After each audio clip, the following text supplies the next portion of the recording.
योगी सरकार एक नए मिशन में जुट गई है। 3 दिन बाद यूपी में कांवड़ यात्रा की शुरुआत हो रही है। उम्मीद है कि इस बार कांवड़ यात्रियों का आंकड़ा 5 करोड़ के करीब पहुंच सकता है।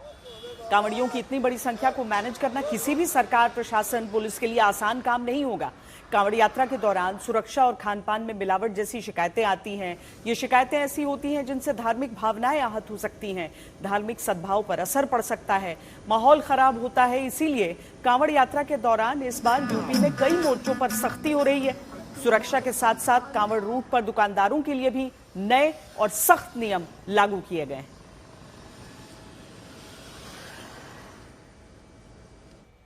इस बार कांवड़ यात्रा के दौरान खाने पीने की चीजों में मिलावट की जांच के लिए मोबाइल वैन की तैनाती की गई है। ये ऑन स्पॉट कैसे जांच करेंगे, इसका एक डेमो हम आपको दिखाते हैं।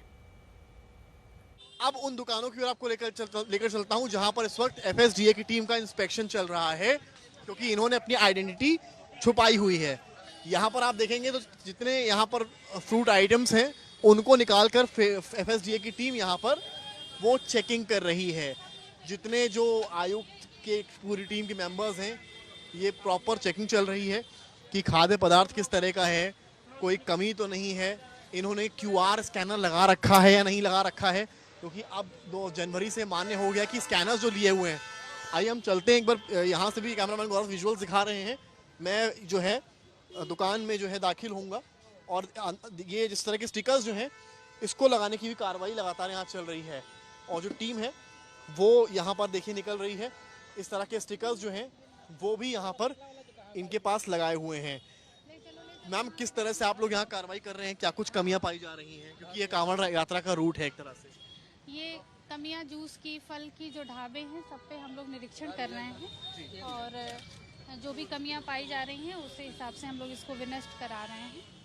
ठीक है, तो ये आप देख सकते हैं कि किस तरीके से जो सामान है उसकी चेकिंग चल रही है। हम साथी में टीम के हैं और पूरा इंस्पेक्शन आपको दिखाने वाले हैं ग्राउंड जीरो से कि किस तरीके से आदेश जो आए हैं उसका पालन यहाँ पर ये एफएसडीए की टीम करा रही है और बाकायदा जांच हो रही है उन प्रोडक्ट्स की, उन जिस तरह से साफ सफाई है कि नहीं है, क्योंकि ये वही मार्ग है जहाँ से कांवड़िए जो है वो निकलेंगे। और जिस स्टिकर की बात कर रहे हैं क्यूआर स्कैनर की, उसको लगाने की भी कवायद यहाँ चल रही है। बाकायदा जो जूसेस हैं उनको यहाँ पर देखिए ये पूरी टीम जो है वो ये चेक कर रही है, प्रॉपर इसको डालकर इसमें गुणवत्ता चेक की जा रही है। ये स्कैनर्स भी आप लोग लगवाएंगे अभी यहाँ पर? जी। इससे क्या होगा? ओके, तो ये आप देखिए ये किस तरीके से चेकिंग का प्रोसीजर चल रहा है, गुणवत्ता की जांच का प्रोसीजर चल रहा है और ये भी एक इंस्पेक्शन का ही हिस्सा है। यानी कि ये जो गुणवत्ता है, ये देखिए पूरा ये सब आइटम जो है ये फिकवाया जा रहा है क्योंकि इसकी गुणवत्ता सही नहीं है।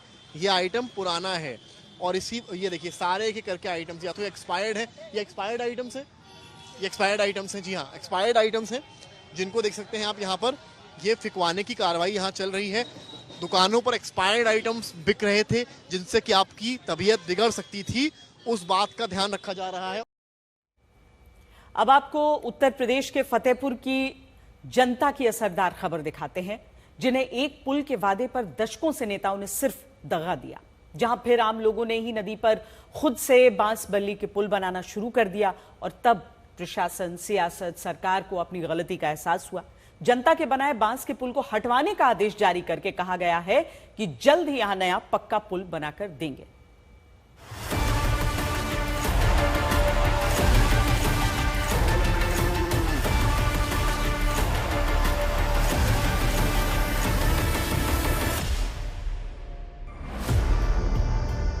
बांस बल्लियों के सहारे रिंद नदी पर खड़ा ये अस्थायी सा पुल जैसा ढांचा आपको हो सकता है पुल न लगे, लेकिन धूमल कह गए, लोहे का सवाल लोहार से नहीं उस घोड़े से पूछो जिसके मुंह में लगाम है। तो इस पुल की जरूरत वही ग्रामीण समझते हैं जिन्हें नेता छलते रहे कि बस अब की वोट दे दो पुल बना देंगे, बस इस बार वोट तो दे दो, यहाँ ऐसा पुल बनवा देंगे कि पूछो मत। सच में पूछिए मत।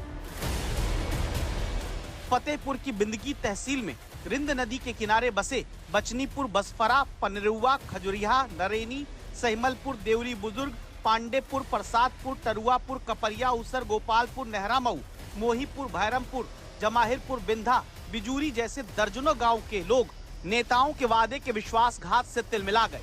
कृपालपुर गांव की कलावती और सीमा देवी की अगुवाई में गांव वालों ने ही लगाया बांस, बीच नदी में खींची बल्ली, तानना शुरू कर दिया वो बांस वाला पुल, जिसके बाद शायद नई कहावत कही जाती, जब रहेगा जनता का बांस तो काहे सुनना नेताओं के झूठे वायदों की बांसुरी। क्या नेता, क्या प्रशासन, कहां शिकायतें नहीं की गई, पर जब कोई शिकायत पर सुनवाई नहीं हुई तब गांव की ही 2 महिलाओं ने सोचा कि क्यों ना हम ही कुछ करें। फिर उन 2 महिलाओं ने पैसे जोड़ने शुरू किए और उन पैसों को जोड़कर लकड़ी इकट्ठा की और पुल खुद ही बनाने का एक लक्ष्य बना लिया।